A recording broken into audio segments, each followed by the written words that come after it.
자, 지난 시간에 이어서 오늘 그 유대인들의 회복에 대해서 조금 살펴보도록 하겠습니다. 여러분께서 여기 성경을 가서 보시면은 창세기부터 쭉 시작되는 그와 같은 그 역사적인 내용이 있고, 그 다음에 욥기, 시편, 그 다음에 잠언, 전도서에서 어떤 그 시적인 거 이런 걸 다루는 그런 내용이 있고, 그게 끝나고 나서 대언서들로 넘어가죠. 그래서 이제 이사야 대언서부터 시작돼서 말라기까지 그 대언서가 나오는데, 그 대언서의 주제는 한마디로 얘기하면 주의 날이 임하는 거예요. 그러니까 주의 날 그러면 말 그대로 여호와 하나님께서 모든 것을 이렇게 주관하시면서, 지금도 물론 주관하시지만 지금은 이 세상이 마귀에게 넘겨진 때거든요. 그래서 하나님의 뜻이 지금 온전하게 이 땅에서 지금 이루어지질 않고 있어요. 물론 하나님이 계획하신 대로 이루어지고 있기 때문에 그런 의미에서는 이루어지지만, 하나님이 원래 의도하신 그런 대로 지금 되질 않고 있거든요. 그러니까 주의 날 그 얘기하는 것은 여호와 하나님이 이루고자 하시는 그런 모든 것이 처음부터 끝까지 완전히 이루어진 그런 때, 그렇게 생각하시면 돼요. 그래서 이사야서부터 여기 말라기까지 읽다 보면, 그러면 자꾸 이스라엘 백성이 돌아온다 그래요. 그렇게 얘기할 때 앞뒤 문맥을 보면서 여러분이 두 가지를 보시면 돼요. 하나는 바빌론 포로 생활에서 돌아오는 거, 또 하나는 맨 마지막에 말세에 주의 날이 임하면서 이스라엘 백성이 완전히 하나님께로 돌아와서 다시는 쫓겨나는 일이 생기지 않고 이렇게 영원토록 이제 이스라엘 땅에 거하는 거, 그 내용이 이사야서부터 시작해서 말라기까지 계속해서 반복이 돼서 나오는 겁니다. 자, 그럼 우리 간단하게 말라기 있는 말씀 한번 잠깐 가서 보겠습니다. 말라기 3장. 말라기 3장 1절에서 이제 3절 가서 보시면, 만군의 주가 말하노라. 보라, 내가 내 사자를 보내리니 그가 내 앞에서 길을 예비할 것이요. 이거 어디서 많이 읽은 거죠? 어디서 읽었어요? 여기 마태복음이 여기 들어가서 보시면 이게 누구에 대한 기록이라고 읽었습니까? 침례자 요한이죠. 맞죠? 근데 침례자 요한이 언제 왔냐 하면은, 언제 왔습니까? 예수님의 초림 때 왔어요? 재림 때 왔어요? 초림 때 왔잖아요. 그렇죠? 근데 지금 여기 나와 있는 이 구절은 원칙적인 의미에서 지금 재림의 구절이, 한번 읽어보세요. 또 너희가 구하는 주가 갑자기 자기 자신의 이제 성전에 임하리니 곧 너희가 기뻐하는 언약의 사자라. 그래서 너희가 구하는 주, 로드, 아도니아, 아니면 여호와 하나님이 언약의 사자로 주의 성전에 갑자기 임한다는 거예요. 2절. 그러나 그가 임하는 날을 누가 견디겠느냐? 그가 나타나는 때에 누가 서겠느냐? 그는 정련하는 자의 불과 같고 세탁하는 자의 비누와 같으니라. 그가 은을 정련하여 깨끗하게 하는 자 같이 앉아서 레위의 아들들을 깨끗하게 하되 금과 은같이 그들을 깨끗하게 하여 그들이 의 안에서 주에게 헌물을 드리게 하리라. 그러니까 원칙적으로 1절부터 지금 3절, 그 다음에 이제 4절, 그때의 유다와 예루살렘의 헌물이 옛날에서와 같이, 이전 시대에서와 같이 주에게 기쁨이 되리라. 이거 읽어보시면 이게 지금 초림 때 이루어졌습니까? 안 이루어졌습니까? 안 이루어졌죠? 언제 이루어질 거예요? 재림 때 이제 이루어질 거거든요. 그러니까 지금 재림 때 이루어지려면 재림 때 다시 이 주의 사자가 또 나타나야 되겠죠. 맞아요? 그래서 지금 엘리야, 지금 여기 요한계시록에 가서 보시면은 두 증인이 나타나는데, 그래서 이 침례자 요한도 누구의 영으로 왔다 그래? 엘리야의 영으로 온다. 지금 그래서 여기 4장에 가서 보시면 5절, 보라, 크고 두려운 주의 날이 이르기 전에 내가 대언자 엘리야를 너에게 보내리니. 그래서 침례자 요한이 엘리야의 영으로 왔어요. 그러면 맨 마지막에 이 주의 날이 임하게 될 땐 누가 와요? 엘리야가 온단 말이에요. 그렇게 되도록 구조가 돼 있습니다. 그러니까 여기 주의 날에 심판이 임할 때 어떤 일이 발생한다는 거예요? 비누로다가 닦으면 때가 완전히 빠지듯이 이스라엘 백성에게 남아있던 그러한 죄라든지 그 가운데 극심한 죄인들이라든지 이런 모든 걸 완전히 청소할 때가 있다는 거예요. 맨 마지막 때. 그래야 뭐가 이루어져요? 주의 날이 이루어지는 거예요. 그래야 주의 날이 이루어지는 거예요. 4장 1절 한번 보세요. 보라, 화덕같이 불태우는 날이 임하나니. 그러니까 주의 날은 무서운 날이에요. 주의 날은 무서운 날입니다. 참으로 교만한 자와 악하게 행하는 자가 다 지푸라기가 되리라. 다가오는 그날이 그들을 불태우고 그들에게 뿌리와 가지를 남기지 아니하리라. 만군의 주가 말하노라. 이렇게 이야기하면서 지금 말라기 4장의 문맥도 뭐냐면 주님의 재림의 문맥이거든요. 주의 날이 임하는 그런 문맥 때에 가서 보면 앞뒤 문맥 딱 살펴보면 그럼 어떤 일이 발생한다는 거예요. 하나님의 그 날이 임하기 전에 이스라엘 백성 가운데 못되고 악하고 죄 많고 하나님을 거절하고 거역하는 그런 자들을 비누로 닦아내듯이 완전히 청소해내는 그와 같은 일이 생긴다는 거예요. 이해하시겠죠? 그러면 남는 자들이 있을 거 아닙니까? 그 사람들이 어디에 들어가는 거예요? 천년왕국에 들어가는 거예요. 천년왕국에. 자, 이런 일들이 이제 기록이 되어 있고, 하나만 더 읽겠습니다. 그 옆에 가서 보시면, 스가랴서 13장이 있습니다. 스가랴서 13장. 13장 8절에서 9절도 역시, 여기, 여러분 13장 1절 가서 보시면, 그날의 죄와 더러움을 씻기 위한 셈이 다윗의 집과 예루살렘의 거주민들을 위해 열리리라. 그렇죠?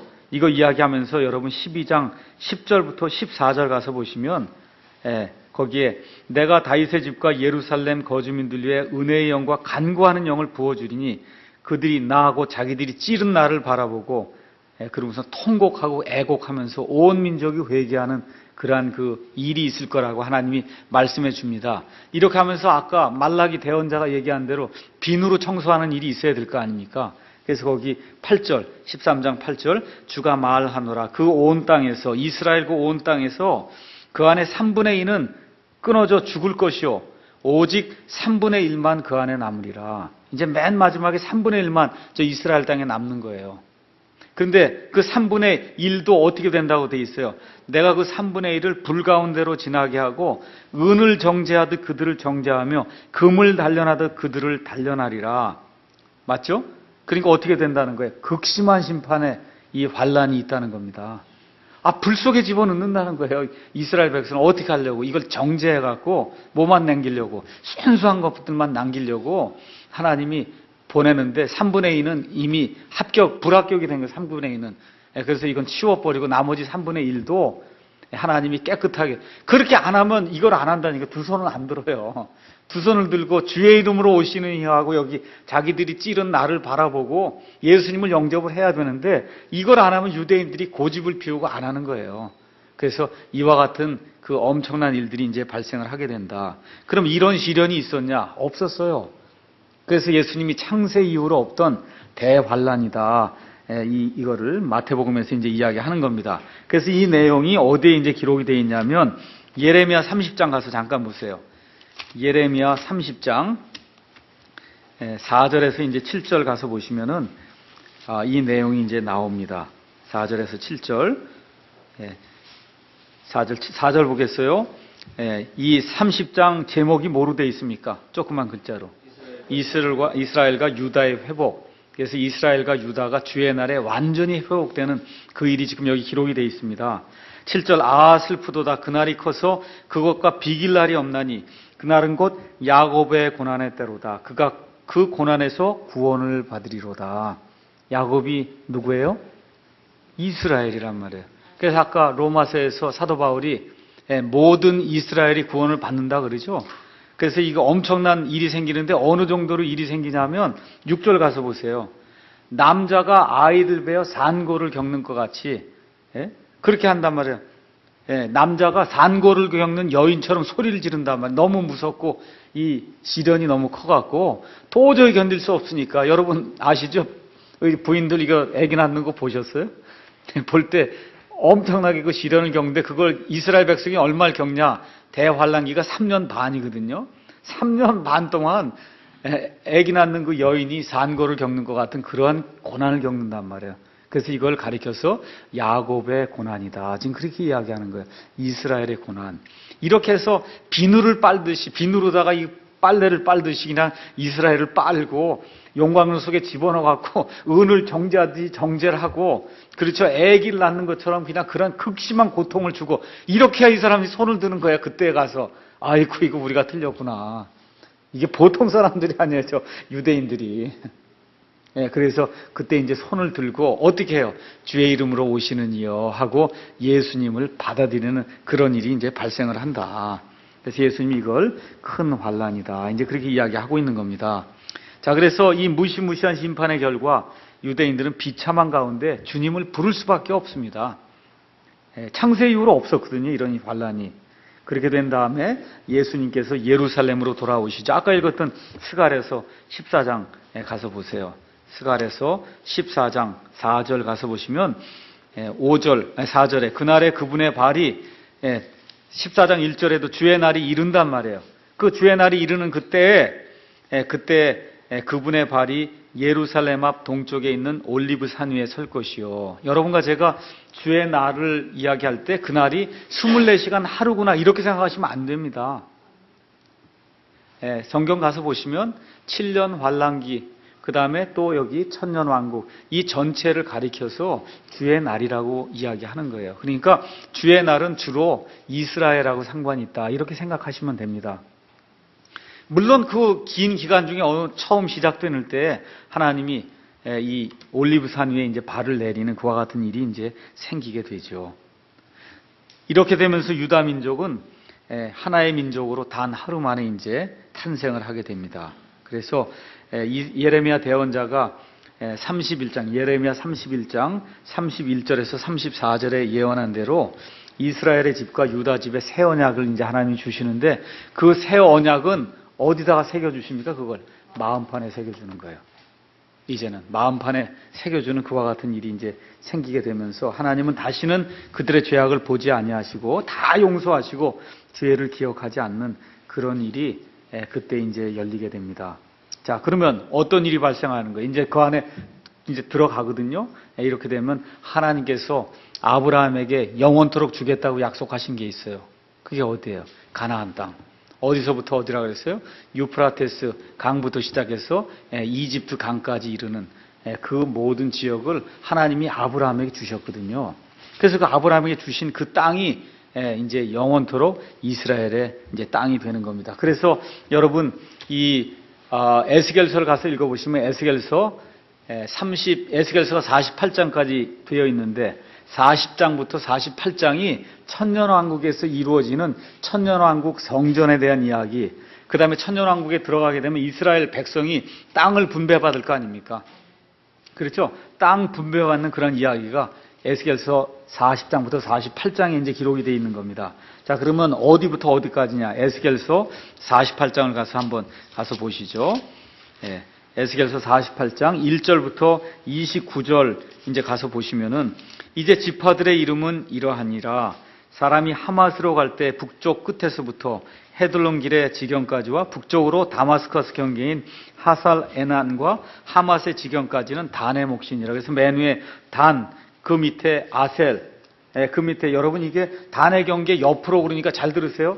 이스라엘 땅이 이렇게 있으면은 단의 경계 옆에 있으니까 옆으로 이렇게 가는 게 아니라 이쪽에서부터 옆을 보는 거예요. 그래서 단 지파 거, 그 밑에가 어디예요? 아셀, 그 밑에가 납달리, 그 다음에 므낫세, 이렇게 해서 에브라임 이렇게 쭉 나간다. 그 다음에 르우벤까지 위에서부터 쭉 차지하고 여기 한 중간에는 통치자가 차지하는 엄청나게 넓은 예루살렘 그 지역이 있어요. 그 통치자가 차지하고 그 밑으로 이제 또 6개 지파가 있어갖고 그 6지파가 하나씩 이렇게 땅을 차지하는 거예요. 자, 그러면 이스라엘이 다시 돌아와서 이렇게 회복이 된다는 걸 믿지 않으면 이거 어떻게 해석해야 되겠어요? 어떻게 해석해야 되겠어요? 여기 나온 단지파도 영적인 단지파고, 그렇죠? 예루살렘도 영적인 예루살렘이고, 르우벤도 영적인 예루살렘이고, 다 그렇게 해석할 수밖에 없잖아요. 그렇잖아요. 이 해석이 안 되니까. 그러니까 요한계시록에 나오는 7장에 나오는가요? 거기 나오는 각 지파에서 12지파에서 11,000명씩 뽑아서 14만 4천을 뽑는데 그것도 다 누구라 그래요?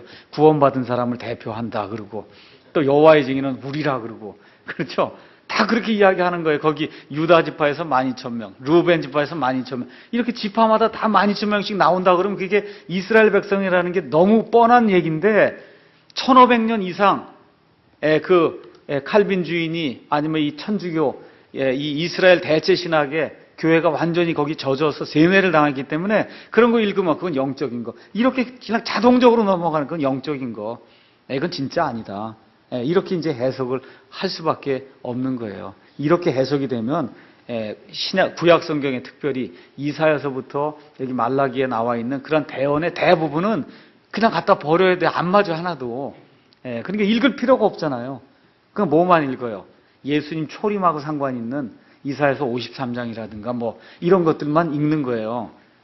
이게 설교할 때도 그런 것만 빼서 설교를 하고. 왜냐? 이걸 읽는 것대로 믿질 않으니까. 그러니까 성경은 다 가지고 있는데 성경이 살아있질 않고 그냥 휴지 조각에 지나지 않는 거 이런 거 에스겔서 이런 데 읽으면은 그럼 에스겔서 설교하면 뭐만 설교하겠어요?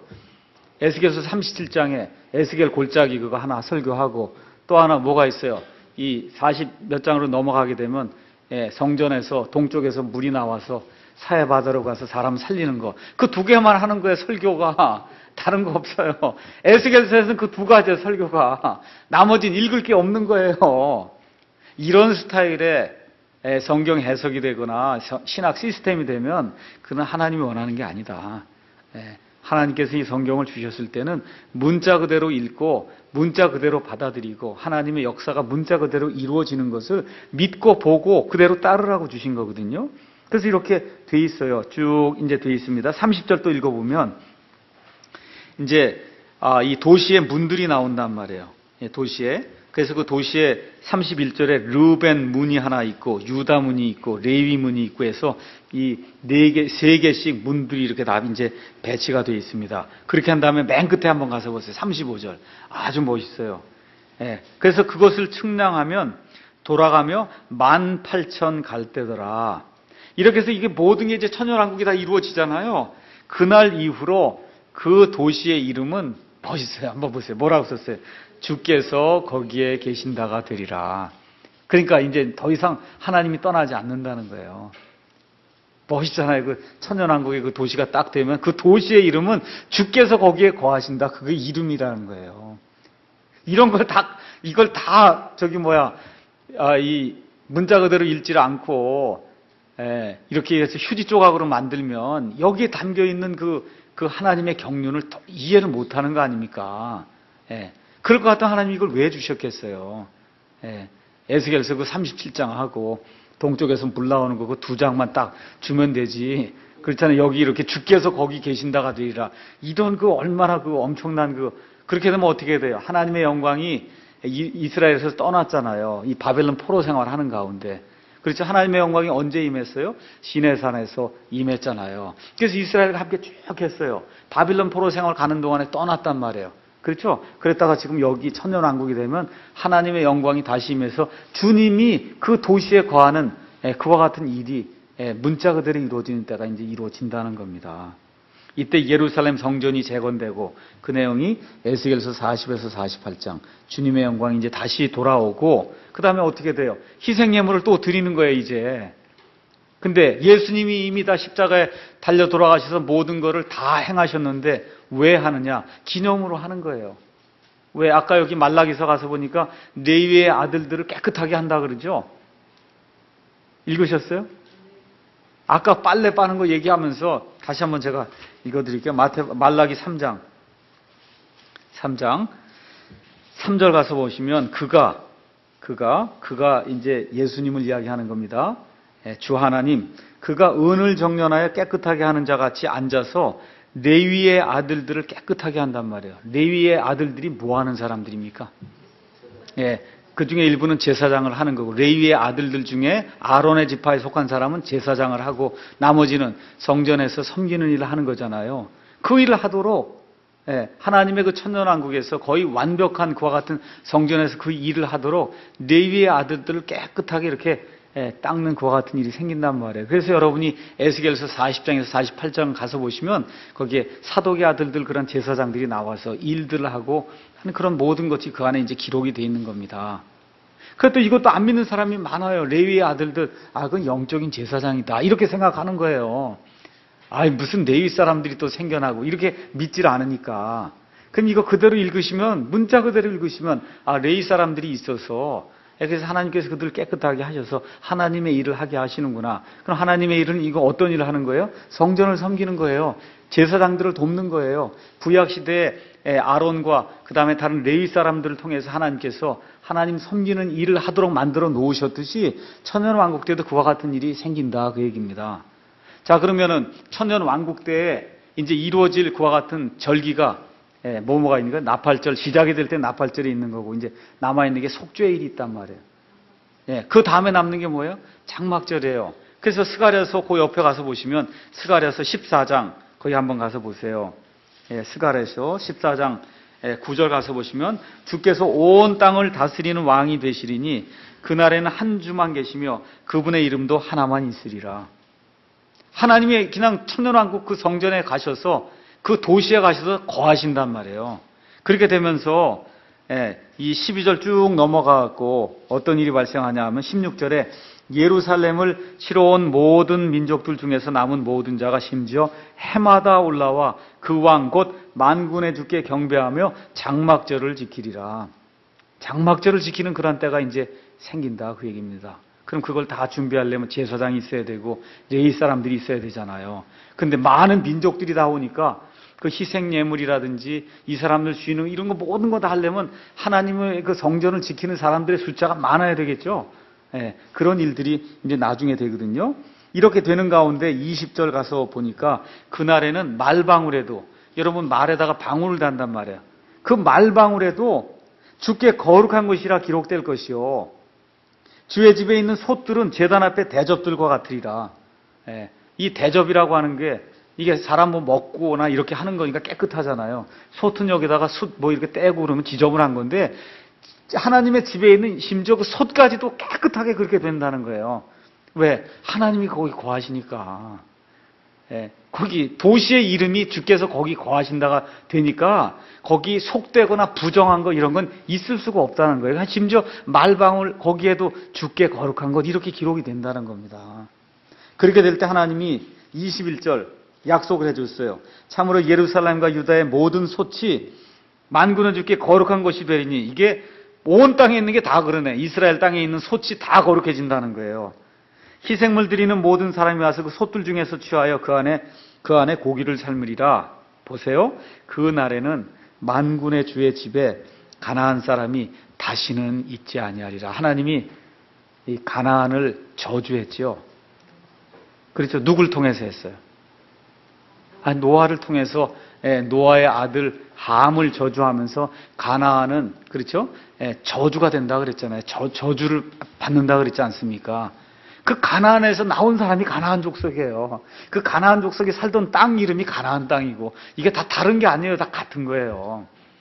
근데 이게 어때요? 저주를 받았잖아요. 영원토록 저주를 받았거든요. 그러니까 나중에는 어떻게 돼요? 가나안 사람은 주의 집에도 들어가지 못하게 하나님이 그렇게 만들어 놓겠다. 그니 얼마나 큰 저주입니까?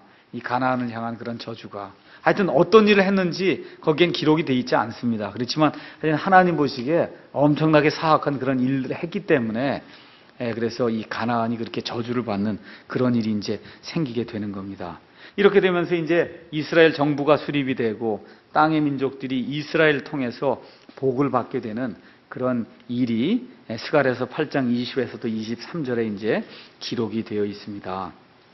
자, 그러면 이제 이 오순절부터 나팔절까지의 그 기간을 우리가 교회 시대다. 이제 그렇게 이야기한다 그랬죠.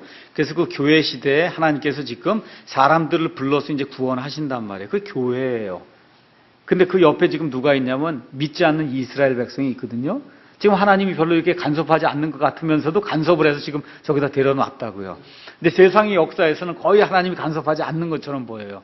멸시를 당하고 비방을 당하고 쫓겨다니고 유랑생활하고 메시아를 거절하고 하나님의 계획을 거부했기 때문에 그 죄값을 지금 치르고 있는 거예요. 지금 하나님이 다시 이제 데려다 놨습니다. 자, 그래서 이 오순절과 나팔절 사이의 그 긴 기간 동안에 이스라엘은 지금 뭘 기다리고 있는 거냐? 나팔 소리를 기다리고 있는 거예요.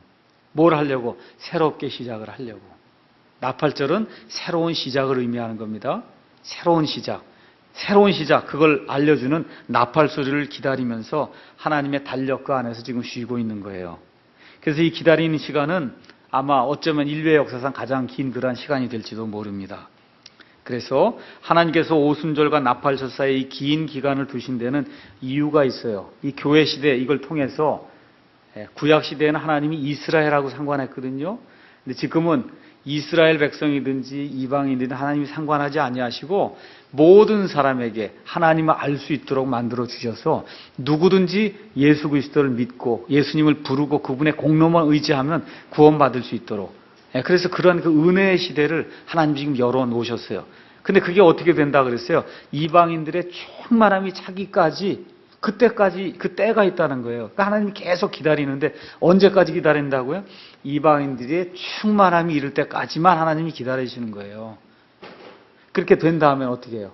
이제 교회에 대한 계획은 하나님이 거두어 들이시고 휴거를 통해서 다 예수님 신부되는 사람들은 데리고 올라가고, 그렇게 되면 이제 뭐가 시작이 되는 거예요?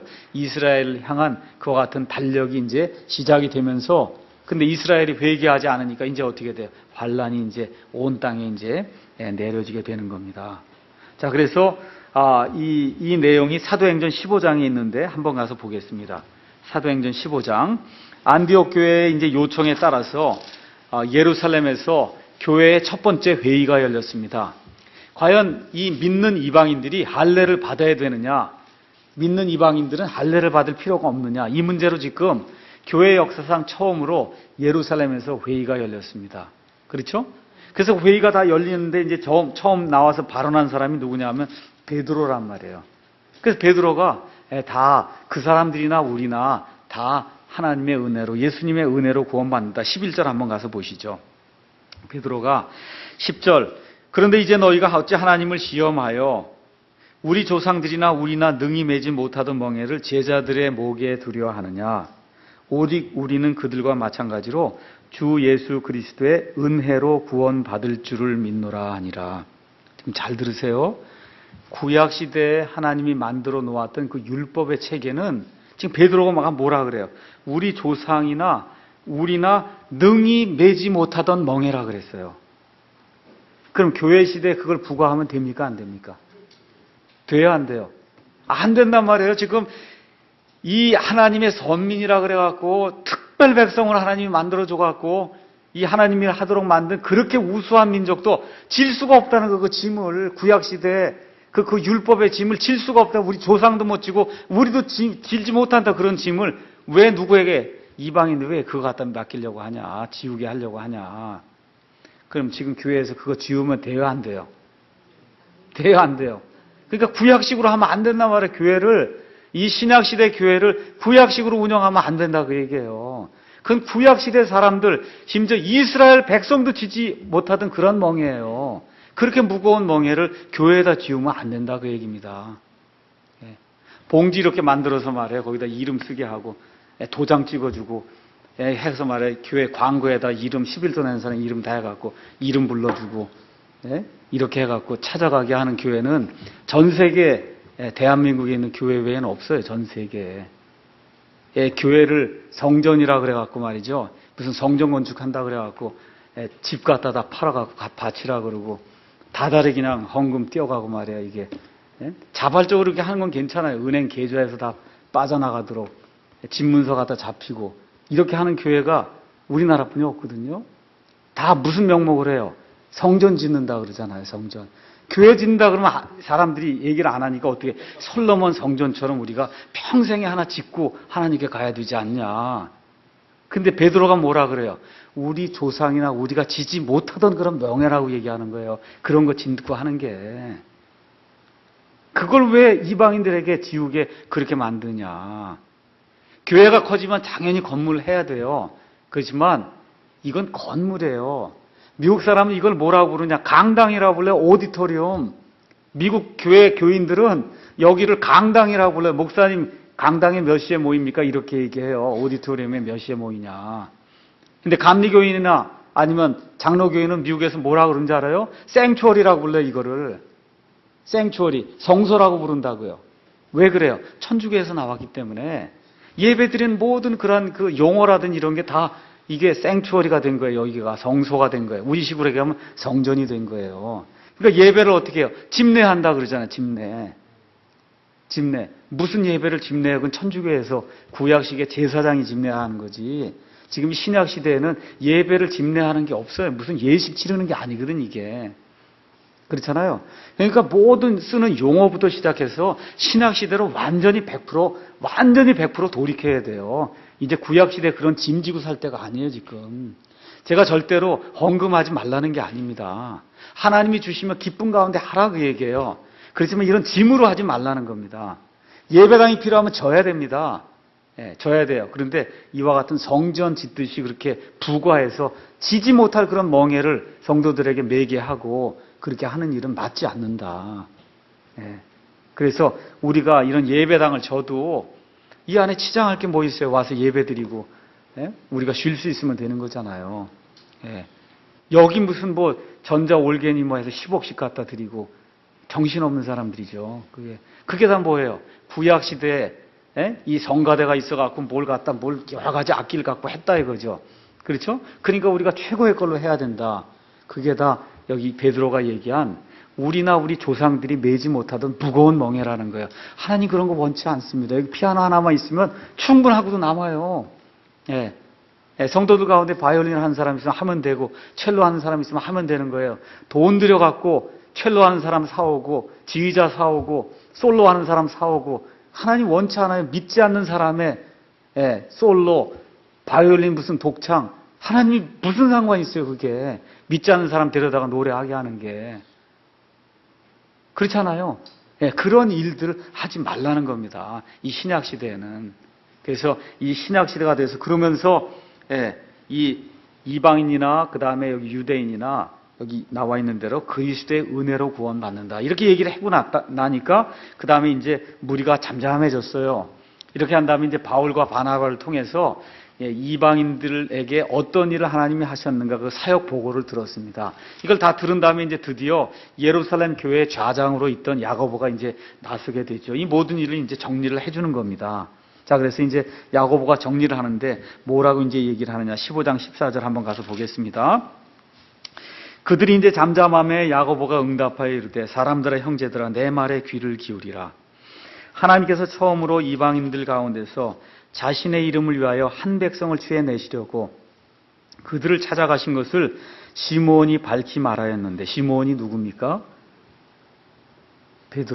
베드로가 지금 얘기했단 말이에요. 고넬료도 내가 가서 고넬료도 구원시키고 하나님의 은혜로 이런 모든 일들을 해서 이방인들이나 아니면 우리 유대인들이나 하나님이 차별을 두지 아니했다. 그리고 지금 시므온이 얘기를 했단 말이죠. 그랬더니 15절에 대언자들의 말씀들이 이것과 일치하는도다. 기록된 바 이 일 후에 내가 돌아와 쓰러진 다윗의 장막을 다시 건축하고 내가 그것에 허물어진 것을 다시 건축하면 내가 그것을 세우리니 이것은 그 남은 사람들과 내 이름으로 불리는 모든 이방인들이 주를 찾게 하려 함이라. 이 모든 일을 행하는 주가 말하노라 하셨은즉 이렇게 나온단 말이죠. 그리고 16장 가서 보면은 16장 거기에 관주가 붙어 있죠. 16장 1절 거기 바로 첫 번째 관주가 B 붙어 있는데 한영대역에는 그 관주가 뭐로 돼 있어요? 아모스 9장 11절 12절로 돼 있는 거 보이십니까? 보이세요? 예, 그러면 아모스로 다시 한번 가서 보세요. 제가 하나를 보여드리려고 그래요. 아모스, 호세아, 요엘, 아모스 9장으로 가서 요거 그대로 사도행전은 그대로 이렇게 접어두시고 9장 11절 몇 절로 나와 있냐면 11절, 12절 이렇게 돼 있습니다. 자, 11절 제가 읽을게요. 그날에 내가 쓰러진 다윗의 장막을 일으켜 세우고 그것에 무너진 것을 막으며 쭉쭉쭉쭉 해서 읽으니까 아까 사도행전에 나와 있는 거하고 맞습니까? 틀립니까? 맞죠? 자, 잘 드세요. 근데 하나가 틀린 구절이 있어요.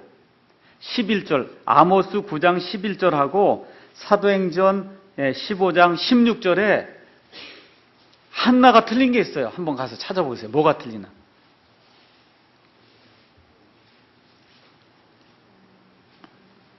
첫 부분 시작하는 데가 틀려요. 뭐가 빠졌어요? 아니에요. 뭐가 들어와간 이 일 후에가 빠져 있다니까. 보세요. 아모스엔 이 일 후에 있어요? 없어요? 없죠. 아모스엔 이 일 후에가 없어요. 근데 지금 사도행전 이 일 후에가 있죠. 그럼 이 일이 뭐냐 이거예요. 16절에 가서 이 after this 이거 다음에 그런 얘기예요. 그럼 이것이 뭐예요? 이것이 14절에 있는 말씀이에요. 14절에 있는 말씀의 내용이 뭐예요? 하나님께서 자기 자신을 위해 이방인 가운데 한 백성을 취해내신다 그랬죠? 그게 뭡니까? 이방인들 가운데서 한 백성을 취해내는 게 뭐예요, 그게? 그게 교회예요. 그럼 교회 그렇게 취해내신 그 다음에 그런 뜻이에요. 교회를 취해내신 그 다음에 2일 후에 내가 돌아와 그렇게 돼 있단 말이에요. 그러니까 교회 시대가 끝난 다음에 그러면 아모스에는 왜 그게 안 기록됐을까요? 그냥 아모스는 지금 교회하고 상관이 없거든요. 그러니까 지금 하나님의 영께서 야고보를 통해서 지금 아모스서를 인용을 하면서 뭘 붙인 거예요? after this를 갖다 붙인 거예요. 2일 후에를 하나님이 거기다 붙여주신 거예요. 그러면 여러분이 그걸 통해서 뭘 알 수 있어요? 교회 시대가 끝난 다음에 뭐가 있어요? 하나님이 다시 돌아와서 쓰러진 그 다윗의 장막을 일으켜 세우고 그렇게 해서 이스라엘을 회복시키시는가 그 내용을 알 수 있잖아요. 맞죠? 그 일이 어떻게 이루어진다? 언제부터? 나팔을 부는 나팔절로부터 그 일이 이루어진다. 그래서 이 일 후에라고 하는 것이 거기에 이제 기록이 되어 있는 겁니다. 그래서 나팔절은 하나님의 예언의 계획 안에서 오순절 이후에 이루어질 그러한 사건들, 그 사건들은 뭐냐 하면 여기 교회하고는 상관이 없으니까 나팔절은 이스라엘 백성이 이제 핍박을 받고 자기들의 죄값을 이렇게 다 치르고 결국 이제 나중에 돌아와서 그래서 이제 엄청난 그런 심판을 당하고 깨끗하게 정제가 돼서 정년이 돼갖고 비누로 세탁하듯 깨끗이 세탁이 된 뒤에 남아서 드디어 어떻게 돼요? 주의 이름으로 오시는 하고 예수님을 받아들이게 될 때 그러면서 이제 나팔절과 함께 이 새로운 시대가 열리는 거 이걸 보여주는 게 나팔절의 그 의미다. 그러면 나팔절은 뭐하고 상관이 있냐면 예수님의 재림하고 상관이 있다. 예수님의 재림은 대략적으로 7년이라 그랬어요. 그 첫 부분을 우리가 휴거라 그래요. 그렇죠? 휴거. 그래서 휴거가 되면 저 위에 올라가서 휴거 받은 사람들이 예수님의 신부로 어린 양의 혼인 만찬에 참여하고 나머지 사람들은 다 이 밑에서 7년 환란기에 이제 들어가게 된다. 맞죠? 그렇게 해서 예수님이 공중에서 강림하는 게 있고 맨 마지막에 예수님이 올리브산에 발을 내려놓는 그와 같은 지상 강림이 있어요. 성경에 가서 보시면 두 개가 지금 분명하게 있습니다. 자, 그래서 예수님이 지상 강림하셔서 이스라엘을 다스리시게 되는 그때 나팔이 울려 퍼진다. 나팔이 그렇게 저와 여러분이 이해를 하시면 되겠습니다. 구약 시대에도 예수님 초림하시기 전에 약 400년 동안 뭐가 있었냐면 침묵기가 있었어요. 예수님 재림하시기 전에도 또 침묵기가 있는 거예요. 그게 교회 시대다. 교회 시대. 그렇게 여러분이 이해를 하시면 됩니다. 이걸 이렇게도 적용해도 괜찮습니다. 또 예수님 오시기 전에 400년 동안 하나님의 말씀이 없었어요. 이미 그 400년 전에 딱 정리가 된 거예요. 더 이상 없는 거예요. 예수님 오실 날이 얼마 안 남았는 거 믿으세요? 킹제임 성경이 언제 주어졌어요? 1611년. 그걸 다 끝난 거예요. 1611년 끝났어요. 더 이상 다른 말씀 없어요. 그걸 다 끝내시고 말라기서에 하나님이 그걸 다 끝을 내시고 예수님 초림하실 때까지 더 이상 다른 말씀이 없었잖아요.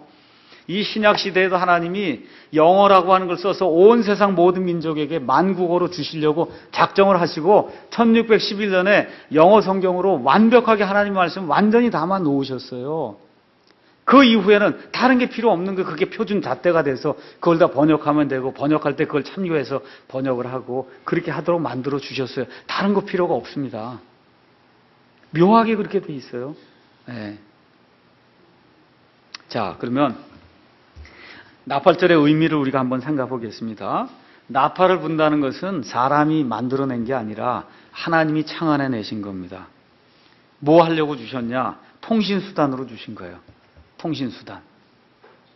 자, 그래서 하나님께서는 모세에게 이 나팔이 필요하다. 나팔을 만들어야 된다, 너희가. 전쟁을 할 때도 그렇고, 여기 이 나팔절과 같이 뭔가 새로운 일을 시작할 때도 그렇고, 뭔가 할 때는 나팔을 불어야 된다, 니들이. 근데 그 내가 원하는 대로 만들어야 된다. 이렇게 해서 나팔 만드는 그런 방법을 만들어 주시는데 성경에서 나팔이 처음 나오는 것은 시내산에서 하나님 십계명을 주시는 것하고 상관이 있습니다. 출애굽기 19장 가서 보겠습니다. 출애굽기 19장 13절에서부터 20절에 이제 가서 보시면은 이제 이스라엘 백성이 이제 율법을 받으려고 하는데 시내산을 가서 보니까 그냥 시내산에 연기가 나고 하나님이 시내산에 강림하니까 무서워갖고 이스라엘 백성이 벌벌 떠는 거예요. 그래서 어떻게 해요? 모세 보고 우린 무서워서 못 가겠으니까 당신만 좀 올라가서 하나님한테 말씀을 받아갖고 와라. 그렇게 얘기했단 말이에요. 그랬더니 오케이 하고 이제 올라가는데 하나님이 또 명령을 줬어요. 뭐냐면 이게 시내산 근처에 여기에 접근하고 이걸 뚫고 돌아오면 죽임을 당하니까 그러니까 들어오지 못하도록 그렇게 단단히 그들에게 명령을 줘라. 그래서 12절 끝에 가서 보니까 누구든지 산에 닿는 자는 반드시 죽임을 당할 것이니라. 그 다음에 13절 끝에 가서 보면 나팔을 오랫동안 불거든 그들이 산으로 올라올지니라. 산으로 올라가려면 뭐가 있어야 되는 거니까 나팔 소리가 길게 나면 그때 이제 다 끝난 거구나 하고 산으로 갈 수 있다는 거죠. 맞죠? 16절에 셋째 날 아침에 천둥과 번개와 짙은 구름이 산 위에 있고 나팔 소리가 심히 크므로 진영에 있던 온 백성이 떨더라. 이렇게 이제 돼 있단 말이에요. 그래서 성경에 가서 보면 이스라엘 백성하고 나팔하고 이렇게 이게 연결이 돼서 나오는 건 이때 처음 나오기 시작한다.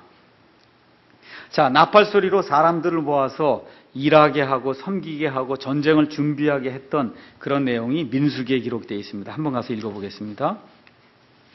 민수기 10장 1절에서 10절.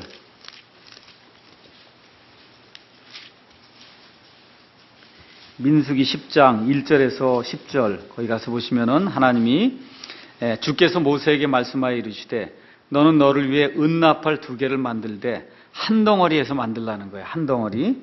그것들을 사용하여 지폐를 소집하며 진영을 이동하게 지폐 소집할 때 또 진영이 이렇게 움직이게 할 때 이게 하라는 겁니다. 그렇죠? 그 다음에 또 6절 가서 보면은 너희가 경고 나팔을 불 때가 있어요. 경고 나팔을 불 때. 그 다음에 6절 경고 나팔을 2번 불 땐 또 어떻게 해라. 7절 가서 보면 회중을 함께 모을 때도 나팔을 불어라. 이렇게 하면서 나팔 부는 얘기가 이제 쭉 나오다가 10절 가서 보면 나팔이 언제 또 불어야 되냐? 너희는 너희의 즐거운 날과 너희의 엄숙한 날들과 또 너희의 달들을 시작하는 때에 너희의 번제 헌물 위에와 화평 헌물의 희생물 위에 그 나팔들을 불지니 이로써 그것들이 주 너희 하나님 앞에서 기념물이 되리라. 나는 주 너희 하나님이니라. 그러니까 헌물 거기다 드리고 그 위에서 나팔을 부는 거예요. 기념하기 위해서. 근데 거기 가서 보면 매달 여기 가서 보면 너희의 달들을 시작하는 때에 그랬죠? 그게 무슨 소리예요? 월삭이라 얘기해요. 월삭. 알겠죠? 초하루. 달의 초하루가 되는 때에는 무조건 나팔을 부는 거예요. 그러니까 잘못 생각해갖고 나팔절에만 나팔을 부는구나 이렇게 하면 안 됩니다. 나팔절도 초하루예요. 몇 월 초하루예요? 7월 초하루예요. 그러니까 물론 그날도 불어야 돼요.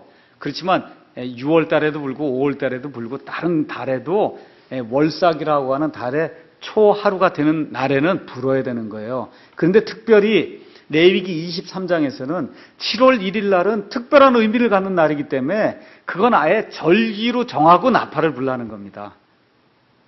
이해하시겠죠? 그러니까 나팔을 부는 방법도 다를 테고 나팔을 부는 그러한 그 기간, 시간도 다를 거고 그렇죠? 여러 가지 방법이 이제 달랐을 겁니다. 그래서 나팔 소리를 통해서 하나님이 백성하고 통신도 하고 백성들이 나아갈 거고 이런 모든 걸 지도도 하시고 여러 가지 일들을 하셨어요. 그래서 파수꾼들이 또 적군들이 몰려오는 걸 보면 나팔을 불어서 백성에게 경고를 줬습니다. 또 하나님 섬기는 시간이 다가오면 지금 옛날에 우리 교회 다닐 땐 종 쳤잖아요. 종. 그렇죠? 수요일 날이고 종 치면 그 예배당 가는 날이잖아요. 그러니까 하나님 섬기는 날이 가까이 오면 또 나팔을 분단 말이죠. 그래서 이렇게 하니까 고린도전서 14장 8절 한번 가서 보세요. 고린도전서 14장 8절 방언에 대해서 이야기하면서 14장 8절 사도 바울이 그 얘기하는 거예요. 필이나 하프같이 생명 없는 것들이 소리를 낼 때 음의 구분을 주지 아니하면 필이나 하프 소리가 무엇을 뜻하는지 어찌 알리요? 만일 나팔이 분명하지 못한 소리를 내면 누가 전쟁을 준비하리요? 그러니까 사도 바울이 이야기하고 있는 이 방언은 명백한 외국말로서 남들이 그 지방에서 온 사람 알아들을 수 있는 그런 말이어야 된다. 아무것도 되지 않는 뜻도 없는 쌀라쌀라 하고 이런 거 하지 말라는 거예요. 랄랄랄라 하고 이런 건 그거 하면 뭐가 되는 거예요? 이게 분명하지 못한 소리를 내잖아요. 그렇죠? 그다음에 필이나 하프가 아무 음의 구분을 주지 않으면 그 소리가 무슨 뜻을 무엇을 뜻하는지 모르게 되니까 그런 일은 하지 말라. 그래서 여기 지금 나팔 불 때 이스라엘 백성이 지금 이거 읽으면 유대인들은 금방 알아들었을 거예요. 나팔 소리 내면 이게 뭘 얘기하는지 그런 의미입니다. 자, 그래서 우리가 지금까지 하나님의 절기를 5가지를 살펴봤어요. 유월절, 무교절, 그다음에 초실절, 오순절, 그다음에 여기 나팔절. 그게 다 어디에 기록되어 있어요? 연대기적으로 레위기 23장에 기록되어 있어요. 아주 이게 재미있게 이렇게 연대기적으로 잘 배열되어 있다는 사실을 이제 알게 됩니다. 그래서 교회 시대, 즉 오순절에서 시작이 된 그 교회 시대가 끝나면은 그러면 나팔절과 더불어 그러면 나팔 소리와 더불어 이제 새로운 그러한 시작이 이스라엘 위에서 이제 열리게 됩니다. 그건 무슨 일이냐? 그건 예수님의 재림이다. 예수님의 재림. 자, 그래서 마태복음 24장 한번 가서 잠깐 읽겠습니다. 마태복음 24장 29절 가서 읽겠어요. 마태복음 24장 29절. 29절. 그 날들의 환난 뒤에 예수님께서 창세 이후로 없었던 그와 같은 엄청난 환난이 이스라엘 백성에게 임할 것을 다 말씀해 줬단 말이에요. 그렇게 하니까 28절에 가서 보니까 어디든지 사체가 있으면 거기로 독수리들이 함께 모여들리라 해서 엄청난 사람들이 죽는 걸 이제 이야기를 다 했습니다. 그 날들의 환난 뒤에 즉시 해가 어두워지고 달이 자기 빛을 내지 아니하고 별들이 하늘에서 떨어지며 하늘들의 권능들이 흔들리리라. 그렇죠? 그때 사람의 아들의 표적이 하늘에 나타나고 그때 땅의 모든 지파가 애곡하며 사람의 아들이 권능과 큰 영광을 가지고 하늘의 구름들 가운데서 오는 것을 보리라. 그 다음에 뭐가 나와요? 그가 큰 나팔 소리와 함께 자기 천사들을 보내리니 그들이 그의 선택받은 자들을 하늘 이 끝에서 저 끝까지 사방에서 함께 모으리라. 이렇게 이야기하죠. 맞죠? 그럼 여기 그의 선택받은 자들은 누구를 가리킬까요? 누구예요? 여태 배웠잖아요. 이사야서랑해서 여태 얘기했잖아요. 누구예요? 유대인들이에요. 유대인들. 사방에서 이 유대인들을 불러 모은단 말이에요. 이런 일들을 하신다 그 얘기입니다. 그것하고 상관 있는 것이 나팔절이다. 나팔절. 자, 이제 이 이야기가 이제 끝나고 그 다음에 전체 이스라엘이 이제 깨는 그날에 말세 유대인 중 남는 자들이 모두 나팔 소리를 듣고 거기에 이제 응답을 하게 될 겁니다. 흩어졌던 그분의 백성이 이제 다시 모이게 돼요. 지금 일부만 저기 가 있거든요. 그래서 사방에서 유대인들을 모으는 그와 같은 일이 발생을 합니다. 이사야서 가서 한번 보죠. 이사야서 66장 가서 보세요. 이사야서 66장 거기 가서 보시면은